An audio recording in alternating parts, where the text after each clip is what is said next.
इस मशीन की बकेट को हम थोड़ा ज़्यादा स्ट्रॉन्ग करने वाले हैं।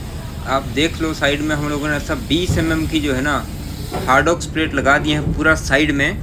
फिर इसके ऊपर जो है हम लोग लगाएंगे हील श्राउड। इस साइड में बकेट थोड़ा कट गया था, पिछली बार मैंने आपको दिखाया था वीडियो में। इसको भी अभी हम लोग रेडी करेंगे। यहाँ पर भी देखिए पूरा ऐसा प्लेट जो है लगाएंगे, ठीक है, रेडी करने के बाद। तो इस तरफ से हमने वेल्डिंग शुरू कर दिया है। तो जैसे जैसे हम लोग आगे बढ़ेंगे आपको दिखाते रहेंगे। Thank you.